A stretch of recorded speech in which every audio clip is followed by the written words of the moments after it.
I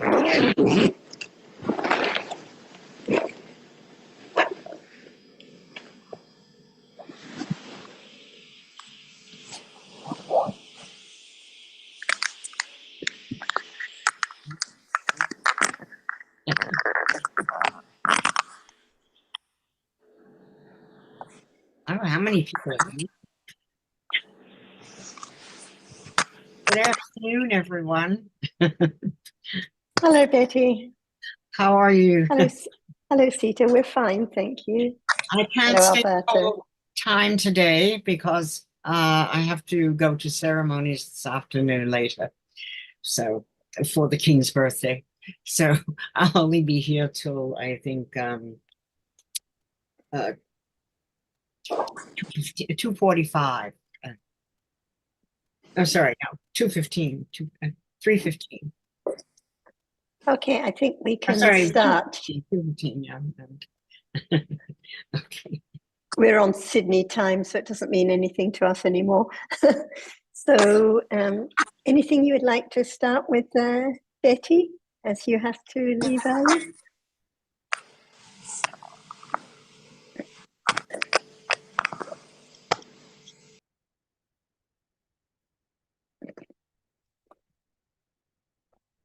Sawadika Ajahn, I think you are here now. Sawadika, everyone. สวัสดีครับอาจารย์ ท่านอาจารย์สวัสดีครับ สวัสดีค่ะท่านอาจารย์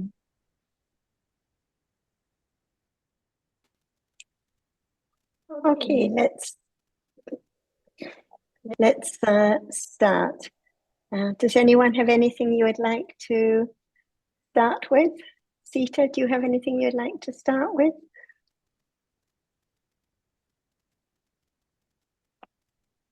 Yes, if Sarah Ajahn can help me with my understanding. I was considering about this the meeting point of the Cetasikas, and there is the touching. I have to be reminded and often forget about this, and then there is, I think, not so sure, the attending, is it the Sobana Citasika that function, that has the function of attending to the Citasikas? Can Ajahn or Sarah help me with all these Citasikas, the different? Okay, I'll just make a few comments first and then pass to Ajahn. So I think you are bringing up many different yes, topics. Yes. So there is attention, manasikara, arising now with every citta. So manasikara can be kusala, akusala, vipaka, or kiriya. It arises with every citta at every moment in life. So if we are referring to attending wisely, then, as you mentioned, it is the Sobana Cetasika, the beautiful Cetasika, at that moment of wise attention arising with all kusala cittas. And in particular, it's referring to the wise attention with understanding. So if Ajahn, for example, or as the Buddha was talking about attending wisely, he's referring to yoniso manasikara, wise attention with understanding of what appears now. But we have to keep in mind there's always attending at every moment, even when there's ignorance or attachment. There is attending to the object, but unwisely. So that was the main point. And I think your first point about the meeting point is actually referring to the nature of the ayatanas, the different realities which meet together. So this is another topic. So which of these two topics would you like Ajahn to discuss in more detail first? In the previous discussion, it was I was referring to these ayatanas, the internal and external, And then Ajahn mentioned also that was the touching the object. There's another one. Manasik. Yeah, there's the one that this receiving and determining. This was all try to figure out this receiving. I'm not so sure. So we are So I think, carry on, Ajahn. So I think that now we are learning about what is there which hasn't been known before at all. For example, the word about vitaka or manasikara and so on.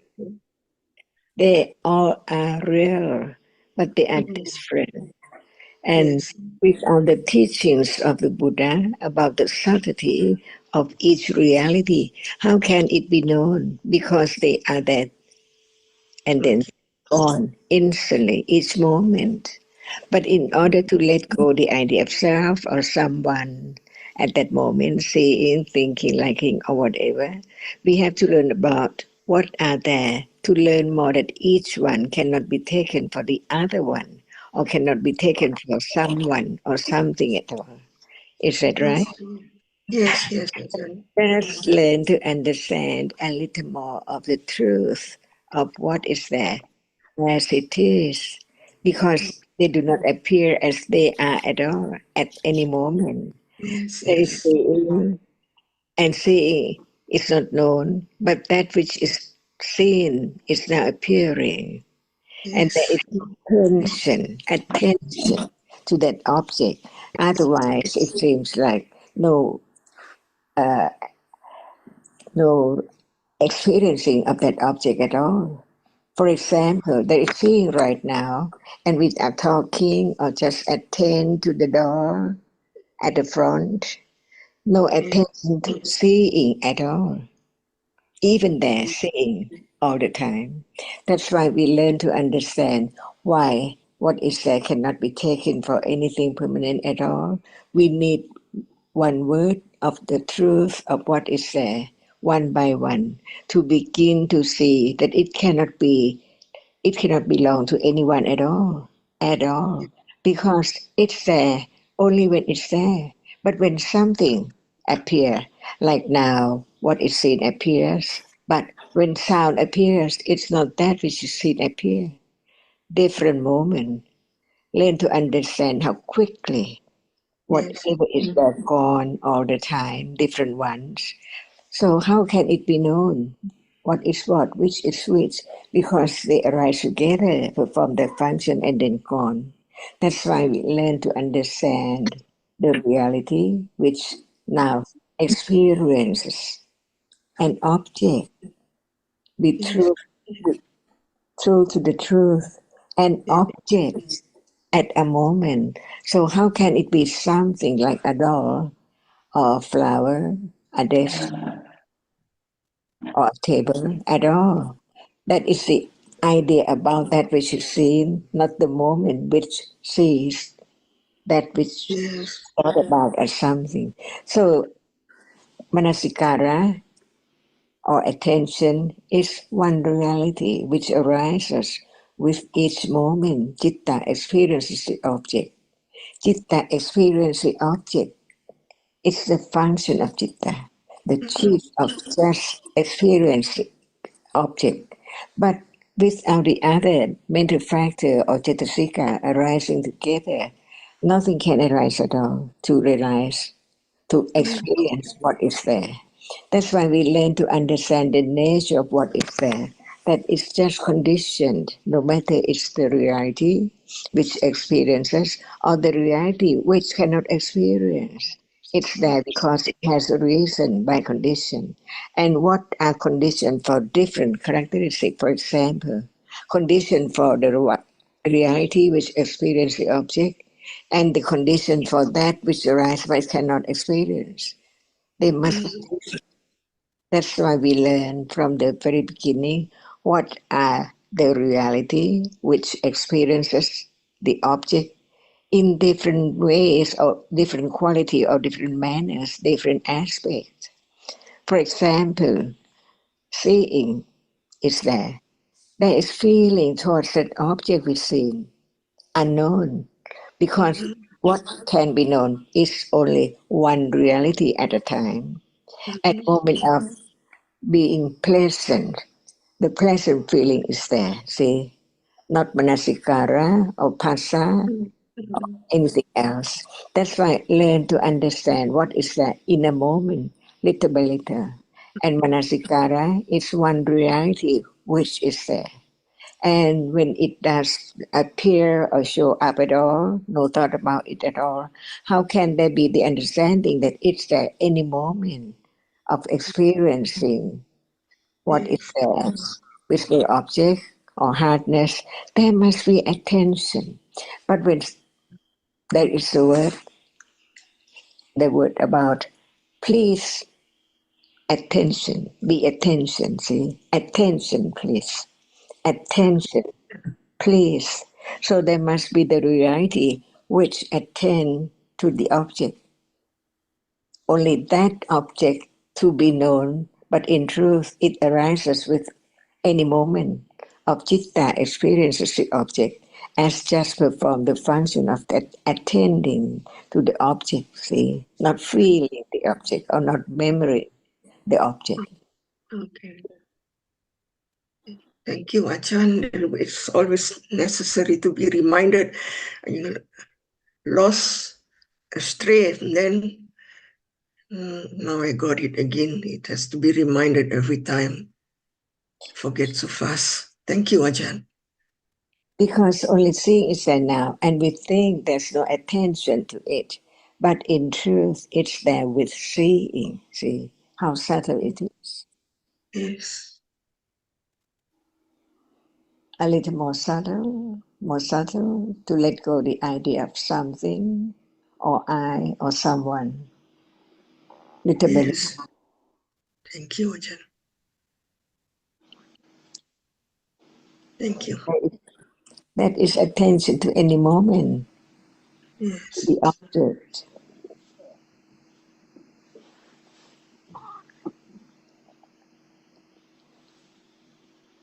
So no doubt from now on about attention is there, whether it appears or not.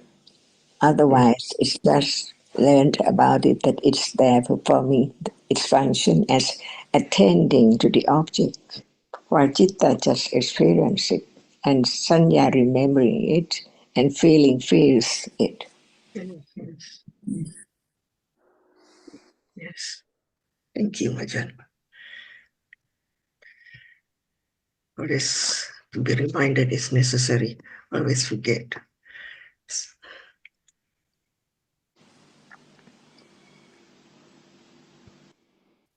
Sita, it's the same for everyone. We listen, there's forgetting, listen again, forgetting. Yes. And in brief, what is understood is remembered, but what is not really understood is forgotten quickly. So when you say, oh, what about thinking and receiving and attending and touching? So they're all just different words. And even if we've heard the explanation many times, it's all forgotten when there's no real understanding about the reality now. So, for example, attending now, we use different words to explain what it is and how it arises with all kinds of chittas and so on. But it's actually now. So if there is no understanding of the nature of attending now, then we forget about the theory again and again. Yes. So the point of the Dhamma is not just to collect theoretical understanding and learn details, but to really understand what the Dhamma is now that is appearing. If we're thinking about trying to work out the story of receiving and touching and attending and so on, what about what actually appears, what actually can be known now, like doubt or unpleasant feeling or seeing or sound? So what we study is just for the purpose of coming back to what can be known now, not the words, not the details, but the actual reality now. in order to let go of the idea of something and I and my experience. Yes, So yes. the attending is now, the thinking is now, Yes. touching hardness is now, hardness that appears is now. So it has to come back to this moment. Otherwise, it's just details in the book theory that will be forgotten each time. Yeah. Thank you, Sarah.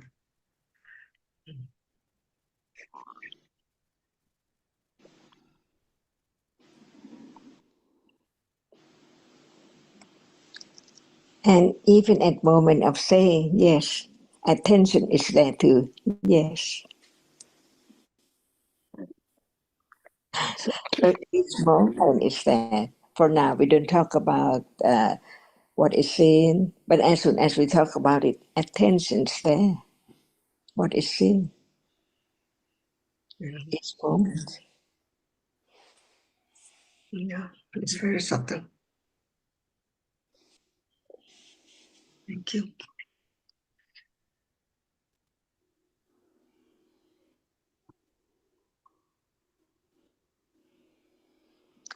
Jonathan, attention is that very moment. See, Jonathan, attention is there.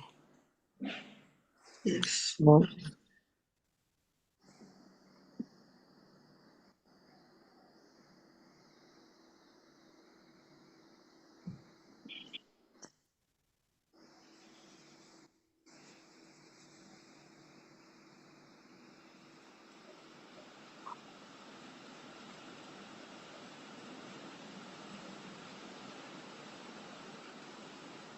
So, can manasikara be kusla, akusla, vipaka, kiriya? Because manasikara arises with each citta. Okay. Yes, yes, yes. It can be wise attention, then is kusala.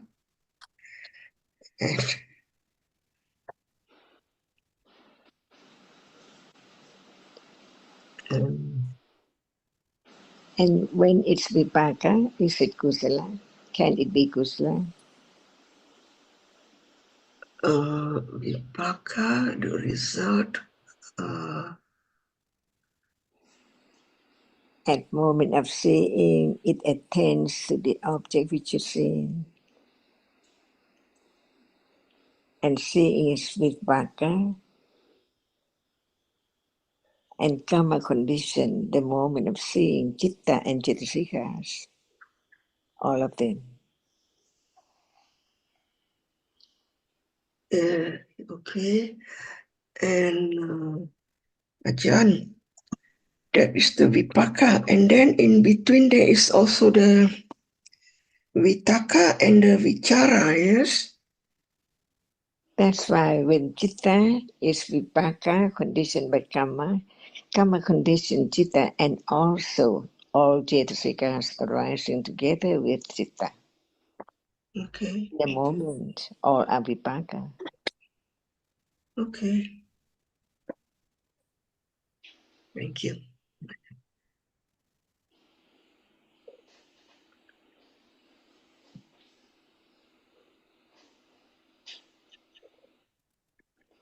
So at moment of akusla, of dosa, manasikara, attention, attend to the object with dosa, akusla.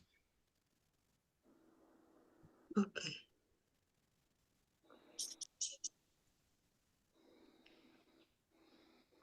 And the Vitaka, Vichara, and the other Chaitasikas are not in between, they all arise together. So at that moment of dosa, Manasikara attends to the object, Vitaka performs its function of touching the opposite, the object, Vichara performs its function, Passa performs its function of contacting the object, Sanya marks and remembers it, Vedana feels it. They arise together, all experience the same object, performing their own particular functions and fall away. Okay, thank you. Yes, that was what. So it's not 1, they arise together. Yeah. The ones like Manasikara and Sanya and Vedana arise with every chitta, always arising together, always experiencing the same object, always falling away instantly together. Thank you.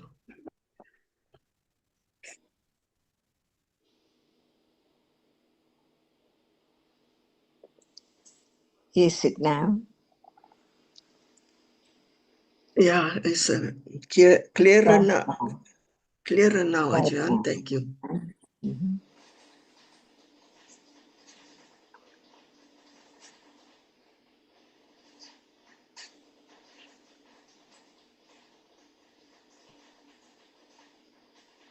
And is it now means Sita at this very moment is there thinking with Manasikara and all these other Chaitasikas. For example, at a moment of enjoying the object, thinking now is with attachment and pleasant feeling, Manasikara, Vitaka, all these Chaitasikas. So it's now for a moment and gone. At a moment of kindness, the chitta arises with metta, pleasant free feeling, Manasikara, Vitaka, experience the object and gone. So whatever arises is for a moment. And this is life. It's now, just for a moment, being for a moment, thinking with attachment for a moment, thinking with metta for a moment, just for a moment and then gone. No one to be found at all. Not my experience, not my kusala or akusala, just the chitta arising with the chaitasikas attending to the object and so on and gone. Yeah, thank you. It's all right. And at the moment of thinking now, the thinking and the chaitasikas, the chitta and the chaitasikas, they meet together, they associate together to experience the object. They condition each other. So they are all ayatanas meeting together, experiencing the same object and then gone.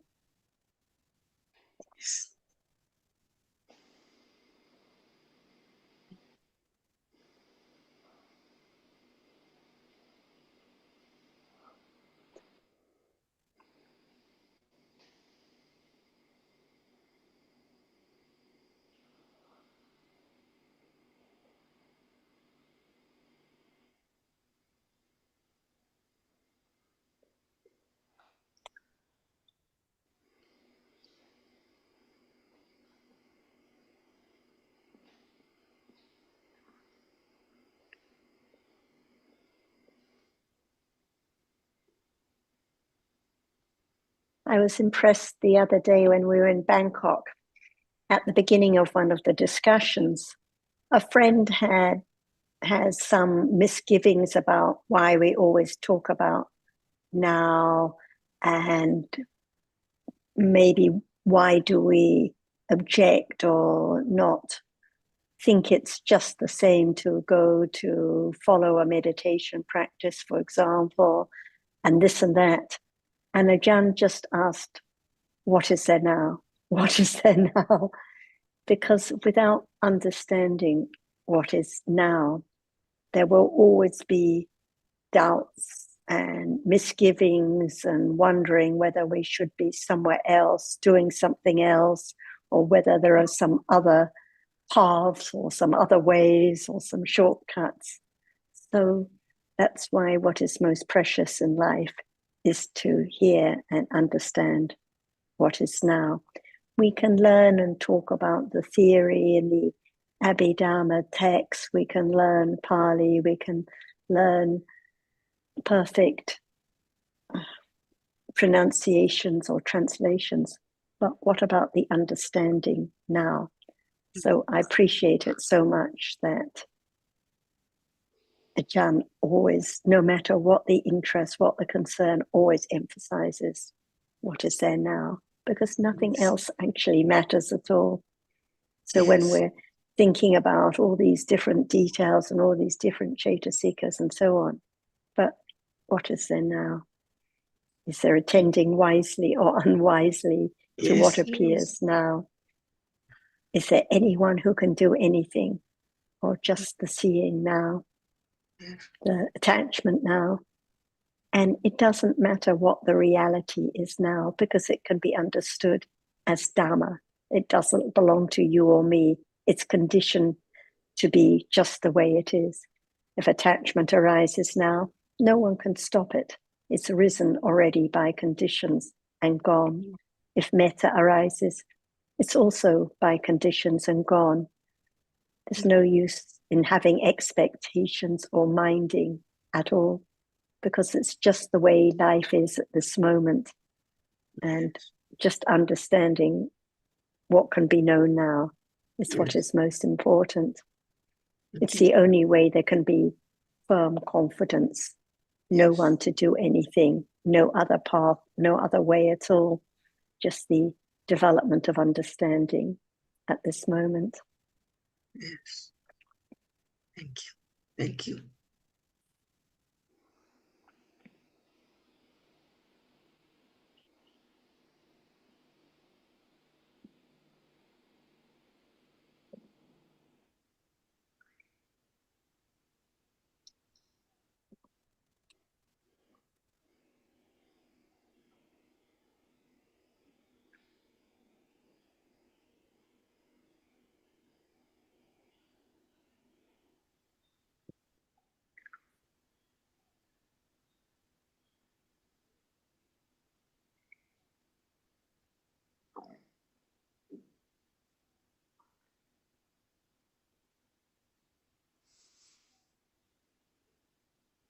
And the other day also, I was impressed. One of our friends brought up the topic of being like a dust rag. Usually we find ourselves so important, but the dust rag doesn't mind what steps on it. It's like whatever has arisen. And there's no conceit or clinging to I when the mind is like a dust rag, as Sariputta talked about. And Ajahn asked the friend, is there seeing now? Because when there's understanding of Dhamma now, where is the you that usually we find so important? What does it matter what I am doing or what I am thinking or whether I'm good or bad? It's all just clinging to I. But when there's the understanding of seeing now, hearing now, then less and less clinging to the importance of I. So the only way to understand what it's like to be a dust rag is actually to understand the truth now, seeing now, hearing now, again, back to this moment. Yes. Yes, and I appreciate you, Sarah, a lot about dust rag. And if we understand that if there's only seeing or thinking, hearing, would you be angry at the Dhamma? So, I mean, Panya see the foolishness of all akusala. Exactly so.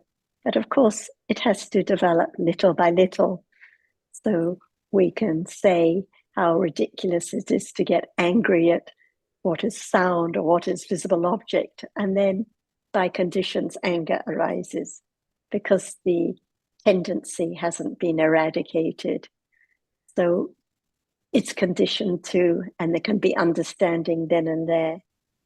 But the more understanding there is of the reality now, as you say, Haji, then the more letting go there is to the clinging to the idea of I.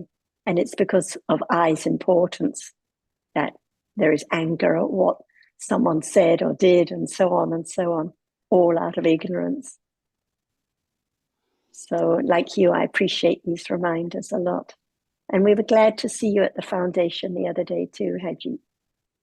Thank you.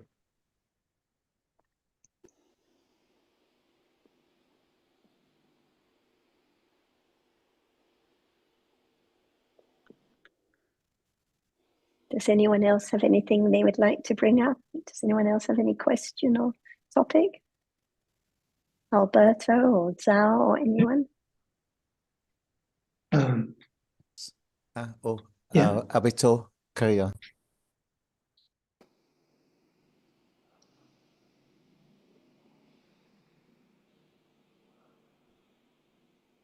Go ahead, Alberto.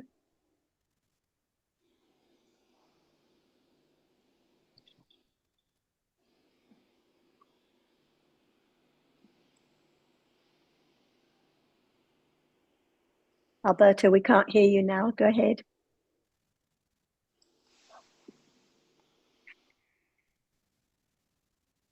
I was thinking about what Ajahn was explaining to the Nepalese students last week about the Tinamida, and also I think there was a point that she was explaining, or there was some question about the being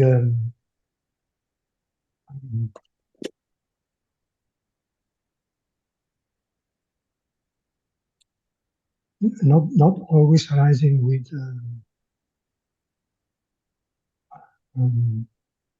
the other akusala, yeah, with either with dosa or with yoba, depending on the moment. If Ajahn can explain again about Tinamida and the different chittas with it arises with, and also of the yes, I'm not clear about the way, like when we feel sleepy, is it with attachment, or is it with aversion, or is it either attachment or aversion? And also, yeah, I'm not sure if I made myself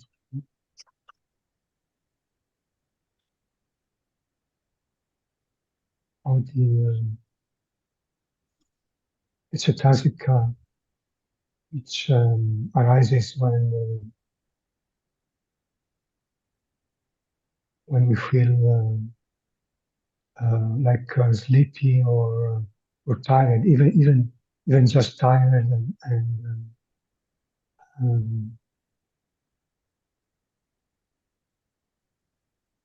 how can it be with loba or with dosa? It looks like it's just maybe ignorance.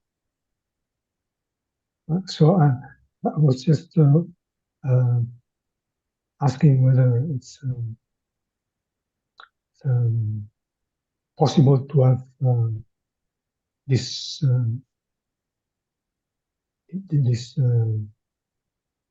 realities explained also in the aspect of the Chaitasikas arising with it, and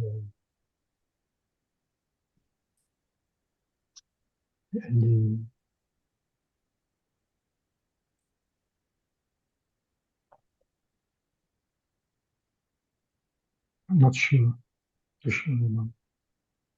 Sarah, do you?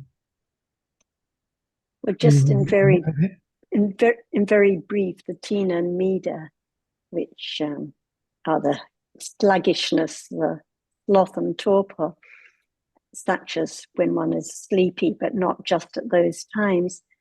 They can arise with 4 types of lobha. They can only arise with the prompted or the sasankarika types of lobha, the weak types of lobha, and with one type of dosa, the sasankarika or the weak kind of dosa. They can't arise with any kusala chittas. They can't arise with ignorance, but they can arise with these kinds of lobha or with dosa. With dosa, it's easy to understand, like now, if one feels a bit sluggish and tired and is struggling to listen, it's just very slight dosa, slight with tina and mida at those moments. And then it's just for a moment and then gone.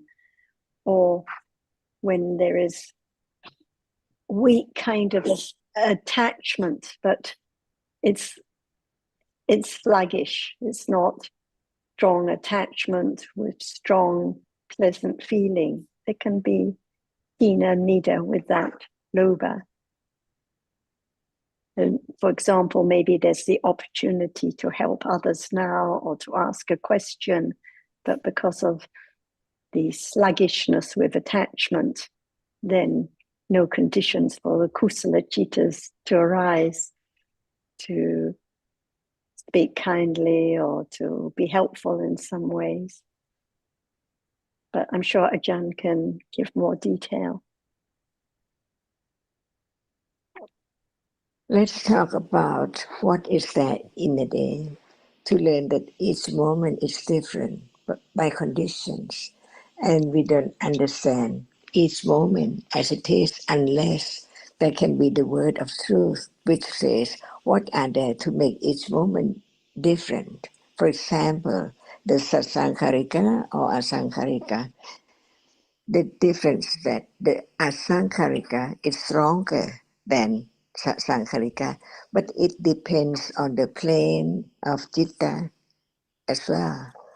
For example, is there any time you feel sleepy? See, learn to understand what is there.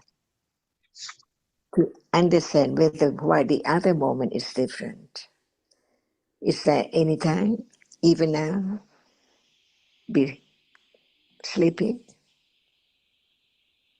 No, Not now, but sometimes, right? sometimes, yeah, Or not yeah, at all even in your while, life. Not yeah, none even at while all in your life. Is that true? So what is there at that very moment?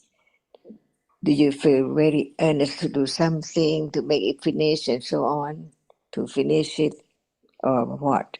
Or just, oh, I am so sleepy, I can't do anything, I'd like to sleep. Is there any moment like that? yes, The truth in the day. Learn to understand little by little different moments. Is there in the day feeling sleepy? Would like to feeling rest. Is it there sometimes? What makes definitely. it different? See, there must be the reality which is there, Dina and Mita arising together. Just make it that moment of sleepy or not as being earnest as usual. At moment of walking on the street, is there that kind of moment, sleepy? No, See, so begin to understand what is there which makes it different. There's a reality, Tina Chitasika, arising with Metta Chitasika together, like Vitaka and Vichara. Vitaka just touch it, and Vichara hold it together.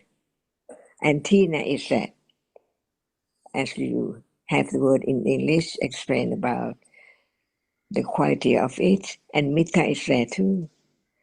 That's why no more work to do. Is that right?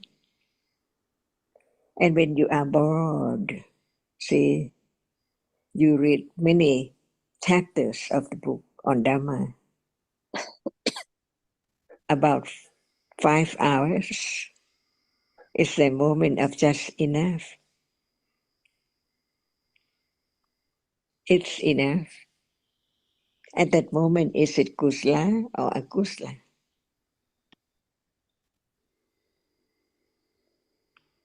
Yeah, it's not kusala for sure. See, that's why Tinamita does not arise with kusla chitta or sobhana chitta.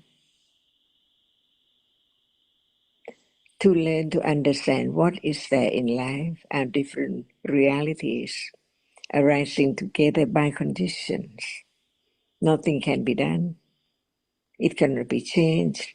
It's the way it is, no matter who knows it that way, the way it is or not. It's there by its nature. And this is the understanding that will gradually letting go the idea of self or something. What about yesterday? Where were you and where are you now? Different moments. And can you say different ones? Yesterday and today, not the same one at all, unknown. Take it for the same one, but actually never be the same moment at all. So moment is dinamita. At moment when it's bored or feel like to rest or something like that, very weak citta to continue on being kusla or wholesome. Is it there? Or can you read the whole night on the teachings of the Buddha? Impossible, because dinamita arises. Otherwise, nothing can be like the moment of being asleep, but sleepy. What about now? With dinamita or not yet?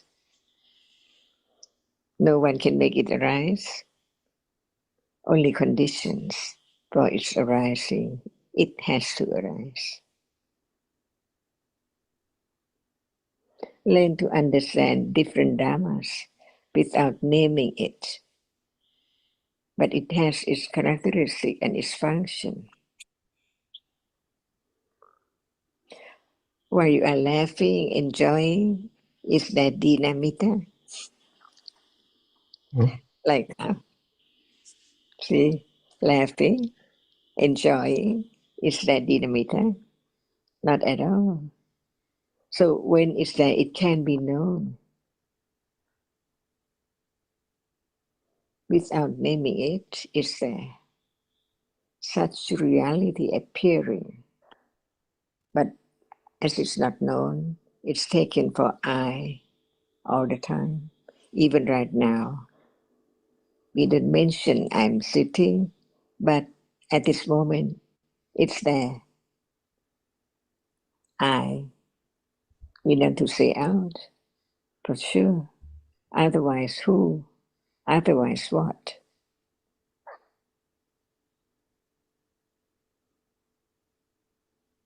So when it's weak, we refer to the when it's asankarika or sasankarika, we refer to the chitta. It's how can the chitta be weak or strong? It depends on chittasikas arising with it, right?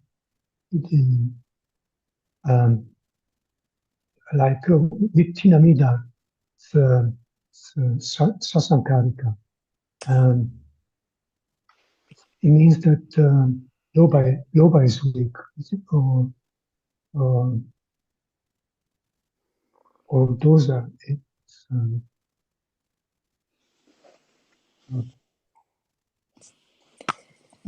just Can we understand little by little, for example, what is sasankarika? It's moment when chitta is weaker than asankarika. It's just the moment which chitta is weak, like you are watching TV quite a long time, and then that's enough. No more. What makes it like that? By control. But when it's there, how can it be there? Different from other moment when you enjoy so much. about what is there on the TV. See, even the same thing, can there be dinamita? Not enough, that's all, or never enough. That's why we learn to understand, because it's so different when we take just one word as the meaning translated as Dina and Mita. But it's the moment when it's there. What makes it? There must be the reality which changes it from the enjoying so much, and then it's the moment of enough. I don't like to have it anymore. It's time to rest. It's time not to watch it again. See? And for the citta, which is the higher plane than kama vajra plane, it needs citta arising before. For example, there can never be jhana citta instantly without the citta which arises before it. Is that right? In the process, in one process of jhana, there cannot be just manodvara vachana and then jhana citta. Impossible. There must be cittas arising before. Barikama, upachara, anuloma, for example. That's why no need to say it is sasankarika or it is asankarika, because it's not as weak as the citta, which is kama vajra. Right? I'm not sure. So what is the meaning of sasankarika? Weak, like not strong. In that sense, when it's akusala, but when it's kusala, developing calmness until it almost at the stage of jhana, see? It cannot suddenly be jhana, but it needs the citta arising before to condition jhana. If we think about the word sasankarika, because it cannot arise by itself instantly, it needs the help or whatever, the citta which arises before it, condition it to be that state, jhana citta. Not kama vajra citta anymore, because calmness is of that degree, experiencing the object of jhana, which is not sensuous object. That's why we learn about the truth, and we don't fix to the translation. That's one meaning at all. But learn to understand that no matter it is jhana or lokuttara, it cannot arise instantly, but it has to have the other cittas arises before it can arise to be jhana or to be sotapatimaka or sotapatipala, not at that very moment, that later on, when there are conditions enough to arise again. Is that true?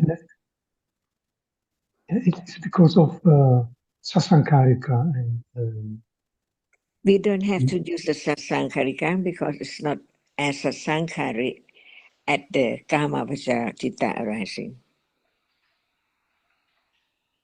Just understand the truth.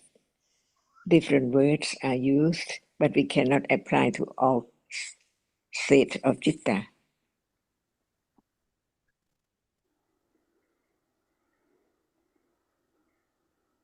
And Learn. Alberto, you can read about this also in the commentary to the Abhidhamma Sangaha. So it gives all the details, but I think the point is that we can talk now about when there's sleepiness or sluggishness and the citas are weak, their sasankarika citas, those moments, Tina and Mida are there. It's not like when one's walking quickly down the street or having enjoyment while eating one's meal, for example. But we have to be careful. We can't just say it means weak citas, because we have to consider all aspects as taught about in the text. So if we're talking about the attainment of jhana or the citas leading up to enlightenment, then we have to consider the meaning in those contexts and how it refers to how the citas, the jhana citas or the lokuttara citas, do not arise without the citas before them conditioning those citas to arise at those moments. And so this is why one cannot say that they are asankarika, even though, of course, they're such strong citas. So we have to consider the meaning in different contexts.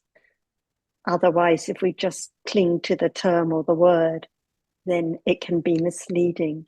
But if we consider now, at moments now, when there is just some enjoyment, but not really a lot, and one just feels a bit lazy to listen or lazy to even look out of the window, then it is sasankarika, it is lobha, it is dosa with tina and mida.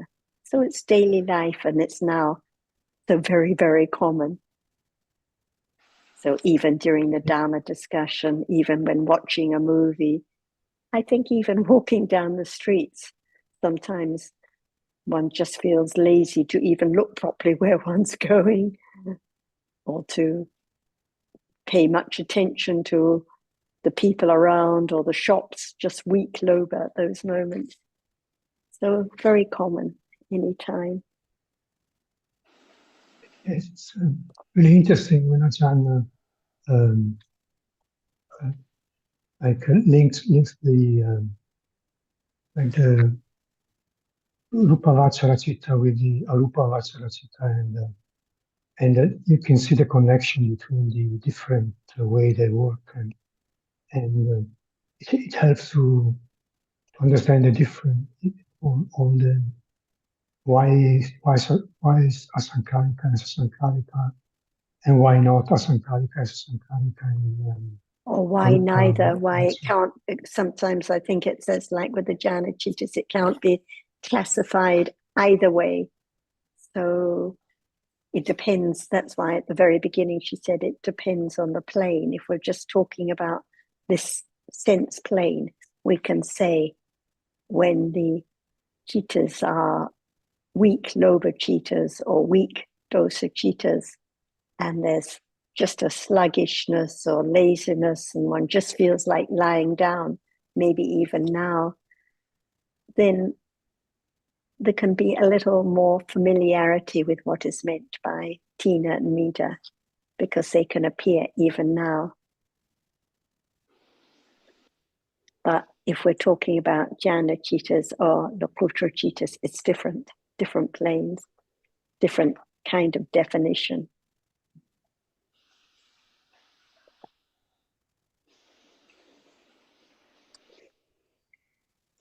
Would you like to name it when it's there, or understanding that it's just the reality which is there experiencing the object?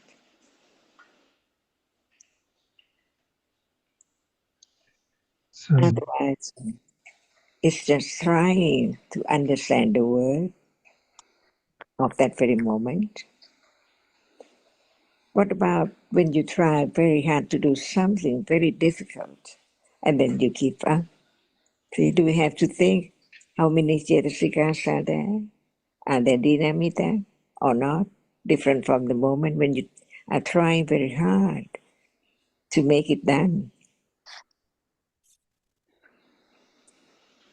So study Dhamma is study what is there now, appearing as it is.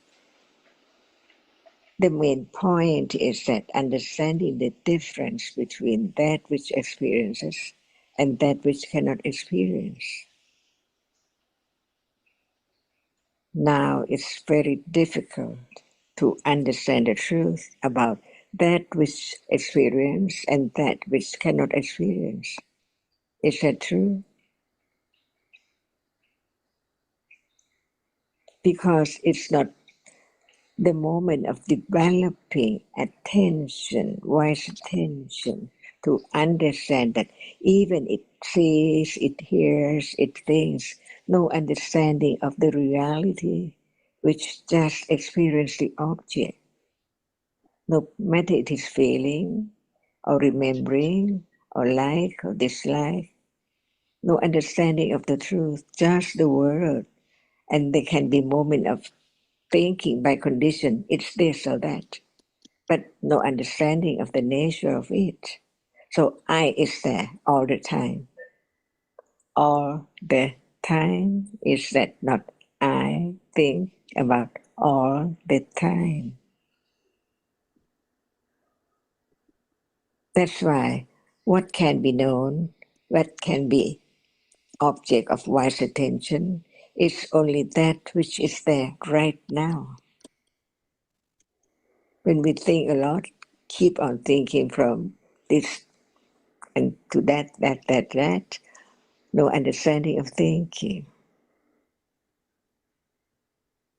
no understanding of attention to each moment object at all. That's why from understanding about all dhammas are anatta, no one, no I. Right understanding has to be firm, to be foundation, to understand the truth. The root, the truth is there. That can be known. No one makes this moment arise at all. But there are conditions, all are conditions to condition each moment, different moment. That's why we learn about different citas, kusala, akusala, vipaka, kriya, to let go the idea of no understanding of the nature of that which see and then like or dislike instantly seems like almost together at the same time. But in truth, it cannot be at the same time. And what can be at the same time? We learn to understand each conditioned reality, even citta is conditioned reality. To let go that actually it's gone. And not just it's gone, it's the idea, but it can be learned little by little until only one reality can appear closer and clearer, letting go the other idea about the other things at all, just one kind of reality. By conditions, the more subtle, the more difficult is by condition. Otherwise, it cannot let go the idea of anatta at all. It's there, so very firm, very sticky. Nothing can make it melt or let go at all. Only right understanding, stage by stage, beginning to have confidence of the word of truth, each word. For example, Dhamma, whatever Dhamma, now it appears as something, but in truth, there must be moment of experiencing one object at a time only. So how much ignorance around in a day, at moment of seeing, hearing, smelling, tasting, touching, all around. But the truth is that all gone, never to return, never to arise again.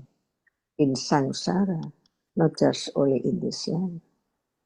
Have firm confidence to attain to the characteristic of that which is now appearing. Attain, see, to the characteristic, not try to find out the word, but attain to the characteristic of that which is there until it appears a little clearer and clearer, one at a time. Otherwise, they are all mixed. And how can they are known? In a moment, what is what? Only one at a time. Is that true? Is it a very wrong way? But each moment of understanding is the path, the only way to just creep on, developing understanding, very weak in the beginning, and the object is so very strong, enormous ignorance and attachment. And this is the only way to know why does one study Dhamma? Why does one listen again and again of the truth? Otherwise, no understanding from birth to death. And more, next life, no understanding again and again.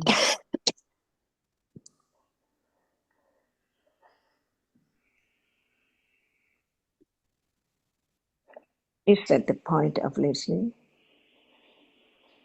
To let go ignorance and attachment,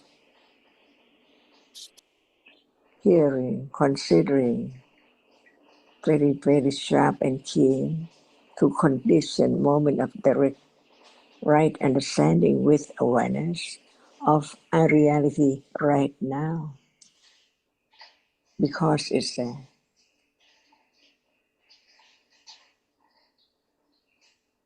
Now, so many realities because of no understanding of any.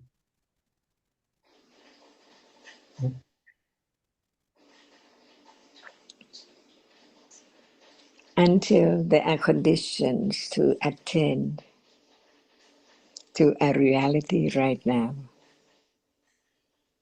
Is that right?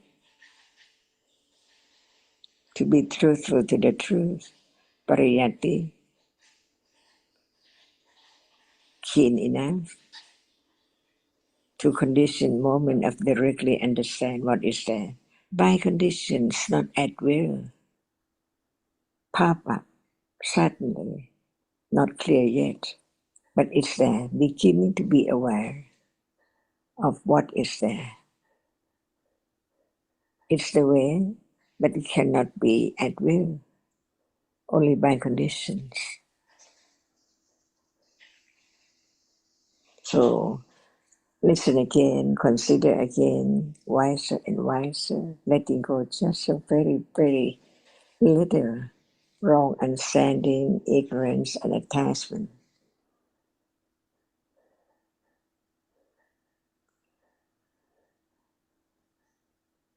Unknown from eons and eons and eons, uncountable eons ago. So understanding is the only way. Even And that so must be like a miracle. but no tinamita now to listen to understand it.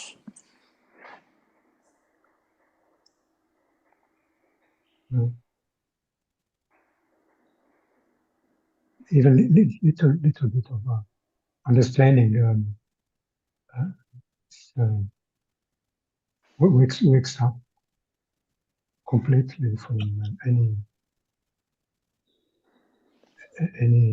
sleeping. Yeah. Until Tina is there, depending on there is the understanding of that moment or not. Right? Yeah, because it's I am my sleep. I am sleeping. I am. What would you like to do when you are sleeping?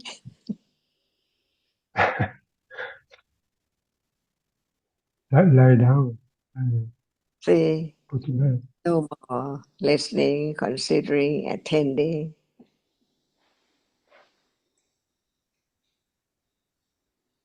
Even one knows how precious it is, but all depends on conditions. When Tina Mita is there, see, uncontrollable. All in life, each moment is conditioned. But the moment of understanding a little bit of the reality must be like waking up from the torpor, from the. Yeah, that's why at moment of understanding, there can never be Tinamita.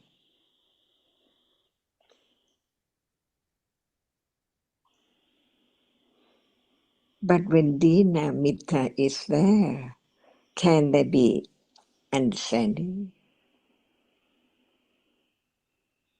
only if it's not taken for self, like if it because if it appears as a reality, that's not a problem. It's because it means that there's understanding. It's the understanding.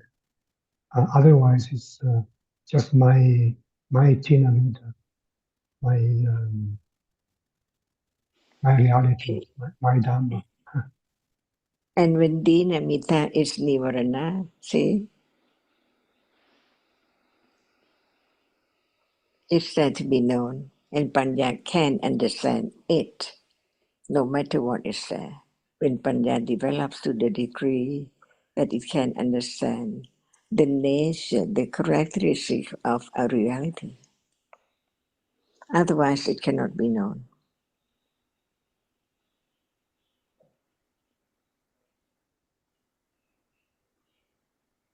So how great Panya has to develop until it can understand this moment or whatever therein are there by conditions, not at will. So at moment of having will to do, to understand, to select, it's wrong. Sila Patapramasa.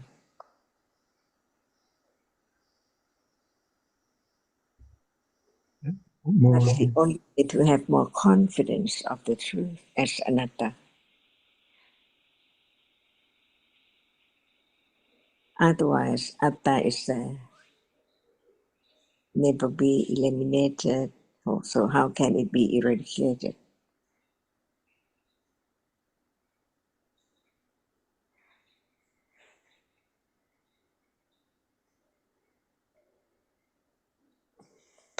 So Sita, again, we're talking about the chitta and the cetasikas arising together. So when the chitta arises with lobha, but it's weak chitta, just a little lobha, not any strong virya or strong effort or not any strong excitement or joy, then tina and mida can be there. So it's like sluggishness with that lobha. And the chitta and the cetasikas all condition each other. The weaker virya and the weak chitta and the tina and mida and the lobha, they all condition each other. And the same at a moment of dosa, like now maybe just a little bit of boredom, a little bit of non-interest, not strong dosa, but just a little boredom. The chitta is weak, no understanding at those moments. The virya, the effort is weak, not enough interest to listen carefully or attend wisely. And there is sluggishness. Tina and Mida are there, but it's for a moment and gone. Next moment, like when I mention your name and maybe there's interest again, a little more understanding, just by conditions and then gone. Or like for us, because we're a bit jet lagged, moments of sleepiness, sluggishness of Tina and Mida, but then just for a moment and then the next moment, some interest, some understanding, no jet lag, no sluggishness at all. So whatever we're talking about, it's now, just for a moment. But the chitta and cetasikas arise together, condition each other, meet together, experience the object and gone, none of them belonging to anyone.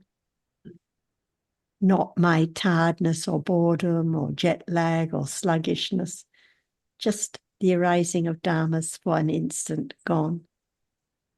And when there's a moment of understanding and wise attention and interest, definitely no tina and mida. And the virya is strong and they condition each other for that moment, but also not my interest, not my understanding. So at each moment, different dharmas arising together, meeting together, experiencing the object together, and then gone. Yes, thank you, Sarah. There's another word for varia, a strong varia. I have forgotten the word one, but sada. Atapi, many words. Samapada, or is it varia? Yes. Samapadana, the 4 Samapadanas. Yes, That is referring varia, to yeah, a 4 strong. effort. Virya, yes. There's a Many strong different words. Yes. Yes, I The was. virya, they're developing with right understanding of the path. Yes. Yes.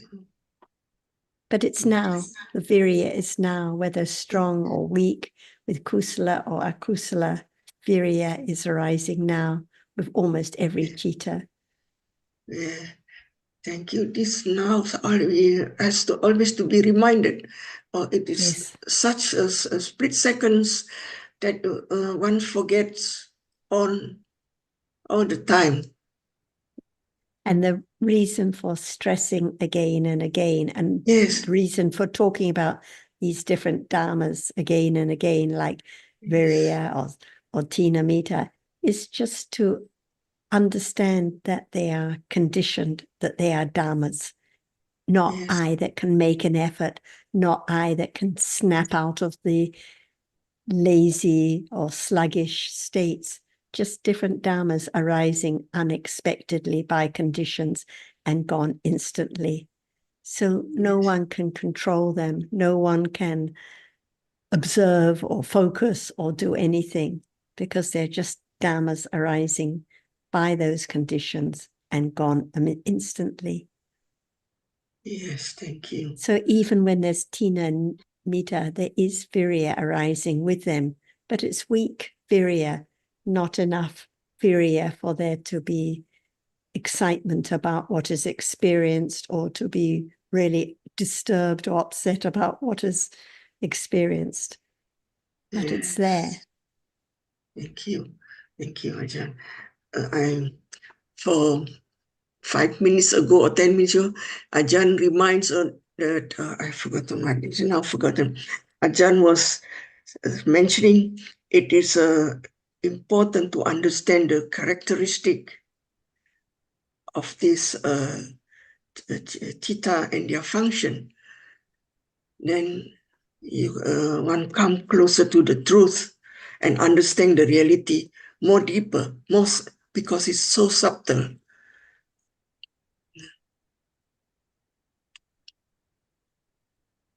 And it's true because by beginning to consider, for example, the function of virya, different from the function of sanya, different from the function of panya, different from the function of sati, one appreciates a little more about what is Dhamma now, not someone who makes an effort, who can be aware, who can understand anything, just different chittas and chaitasikas arising, performing their functions and gone. So because dhammas are so deep and so subtle, there has to be the considering of what is now in different aspects. And as Ajahn just said to Alberto, it's not a matter of naming or trying hard to understand or trying to work out how many chaitasikas are now, but just understanding what appears very naturally. Yes. Thank you.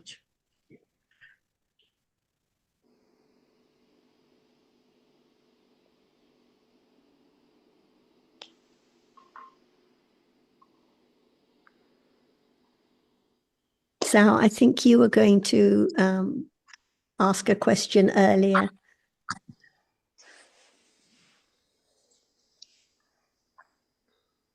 Yes, it's not just a question, but it's a little bit I want to say, and after that I have a question. Good, please go ahead.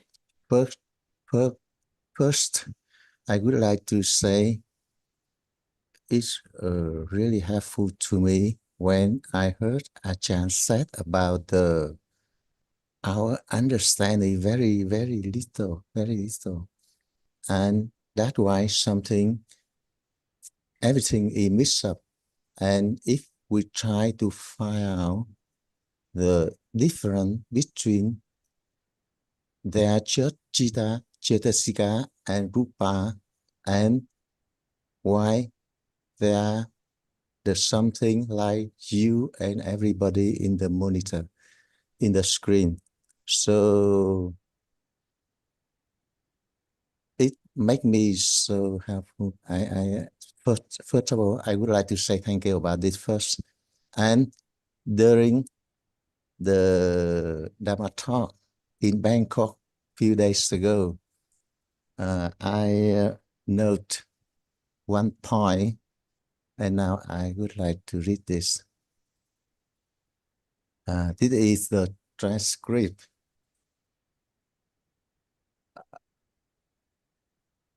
Ajahn said about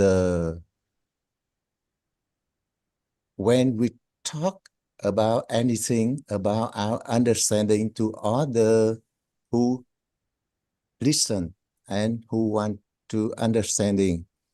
So the listener maybe can understand, yes. So in order to understand how firm from the listener, we need to check. And I think it's very helpful to me. But my question, not about the check, my question is related to a point when Ajahn said, how to know your own understanding, not your other understanding. Because we always said about the I, you, and me, nothing at all. And when we said about our own understanding, I'm a bit confused, not a question, but a bit confused. And I would like to hear a little bit more about this. Thank you, Ajahn.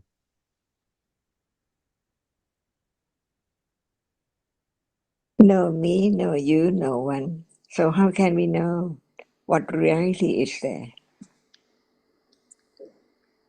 That's why even Buddha had to use the term for himself like a Tathagata.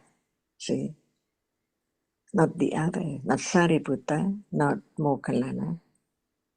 But there is the understanding that it's the name, make it known of what it's meant.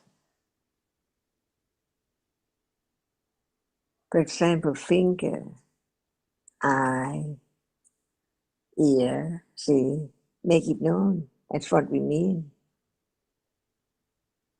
So when we talk about you or your friend, Kun Sarah, Kun Jonathan, Kun Ashita, and so on, what kanda, see, can you make it known without name?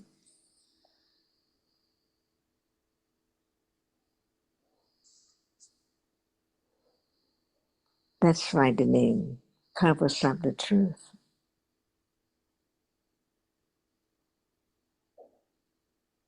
So Ajahn mean without understand firmly about the reality, so we mix up between the name and the characteristic of the reality.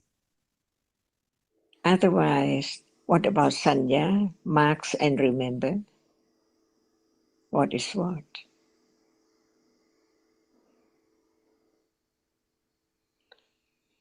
So what about no one at all? Each word, the meaning of each one. No one at all. What is that? No one at all, I think, just Chitta, Cetasika, and Rupa. And name and pathati. And name about them. Yeah.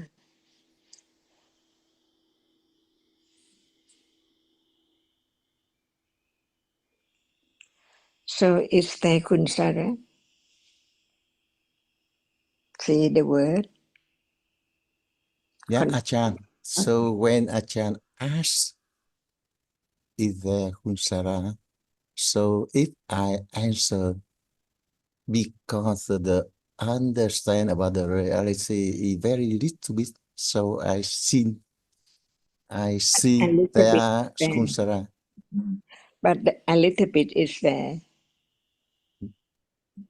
It knows, it understands. Yeah.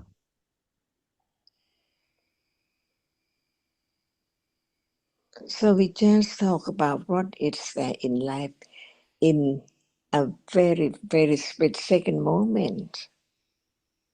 Learn to understand so many things that we haven't talked about, or even we talk about them, they do not appear to be known. For example, sampatichana. But we learn to let go the very strong idea about self or I or things that in truth it's a breaking world. What arises falls away so rapidly.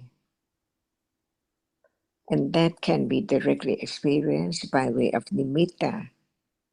So understand what is that in a moment among so many realities around unknown. So we learn to understand a little bit, right? Not of all realities now, yet. It depends on conditions, how much can be understood, how much or what can be realized, because it's so true, so it can be realized.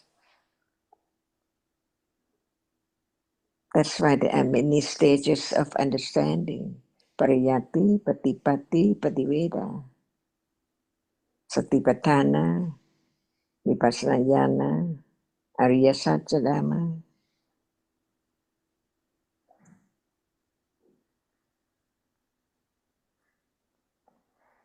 And who knows how much is well established? Just very little is better than none, because it has to be just very little at a time. Without just a little one, it's impossible to have more.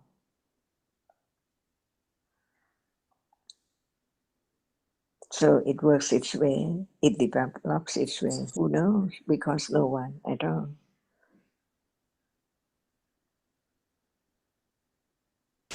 Tana-chan, please excuse me, I have a quick question. Yes. With akusala there, for example, the other day I fainted and fell and bruised my ankle and the pain, and I don't like what's served up. I don't know if it's Tina Mida, probably, and other factors why I don't want to understand and attend to pain and undesirable akusala experiences. Is this also Tina Mida involved in this one? Thank you. So what is there?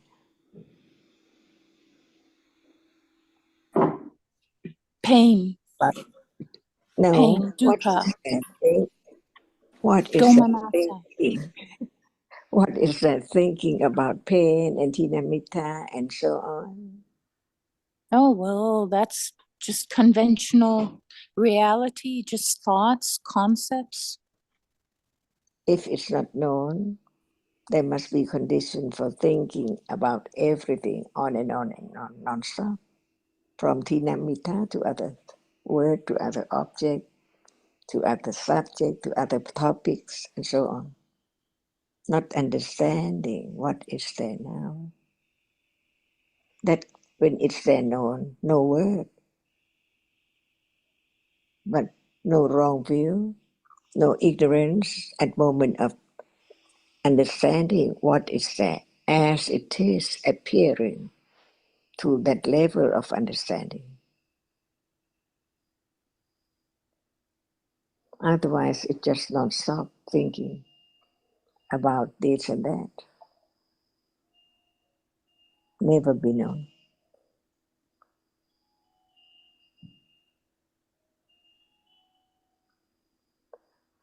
And what about even how much understanding about the words about it? Can it be known directly, clearly?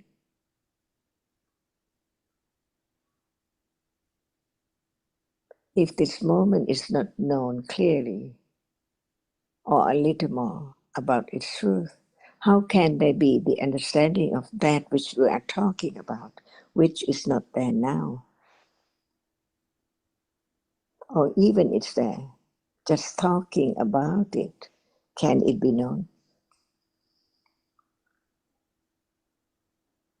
So understanding that it's there as its condition to be that particular reality, not the others at all, one characteristic at a time. And when one say, at moment of attachment, it's not try to stop it because it's there already and it's gone already. No need to do anything at all. Yes, Ajahn. It's the reality that is at hand, and then there is virya and kanti to attend to the pain, the domanassa. So it does change. The characteristic of one reality at a time instead of just whole. So, so which one can be known directly? It's gone. Everything. It's gone. It's gone. Only a little more understanding of the truth that no one can make it arise, no one can control it. It's there so very short. What is taken for seeing, so many moments of seeing, with many, many jittas in between, before it and after it. See? And this is the truth of life, of each moment. But what can be known is just one reality at a time, and without understanding about the nature of it, as it's that which is there in life, but it's not known because no understanding of the nature of it at all. That's why learn to understand that no matter what in a day, it has to be so true that it experiences an object by different manners, different characteristics, different function. But the other is just object of attachment, hardness, softness, that cannot realize, that cannot experience anything at all. And this is the beginning to let go, understanding the ultimate truth of even attachment or anger. Wrong understanding try to stop it, not to have it arise again. But that's wrong. No understanding of its conditioned, and no one can stop the proper conditions for that to arise. To change the condition for its arising, it's impossible. No one can do anything at all. Just to understand, even it's gone, it arises again by conditions, not the same one, but the characteristic is the same. So no Yes. expectation what will be object of realization, or what would be the object of direct awareness with understand at all. Because even now it appears it's not known, not yet. So how can it be known without development of understanding? Very careful, very subtle. It doesn't show up how much understanding of what we have heard. But it's there when time comes to appear as is that level of understanding. For example, Sammasati, Sati, which is aware of the truth of that reality, which it has learned, right understanding develops enough to understand that It's that which can be known. Only that moment when it's there, being aware of hardness, for example, to know that it's that which has to be known. This is the beginning. To condition a little more moment of it is that which has to be known. And it begins to attend to the characteristic. So very little at a time by conditions, no will to have it arise again, no will to make choice to understand that particular object or this or that object at all. See, that's the way it is. It takes quite so very patience to understand that this is the only path, the only way. The moment of understanding the subtlety of what is there appearing. Hardness, see, so subtle, is gone, unknown. And the experiencing is there, gone. But it's there again at moment of hardness appear in a day. So daily life is a proof of how much understanding has been gradually developed. After this moment, there can be a moment of touching again, no understanding again, but listen again as condition a little firmer, can condition moment of direct understanding.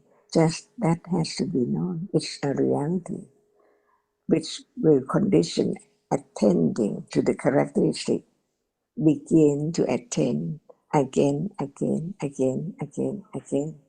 How much patience, more and more, to develop so gradually. And that is the Ariya Satya, Makka Ariya Satya, the fourth of the four Ariya Satya. No other way.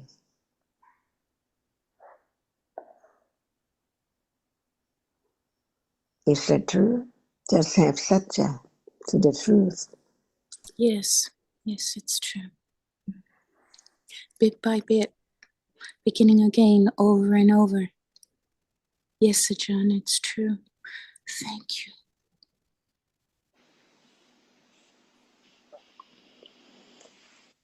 And I appreciate, yes, thank you.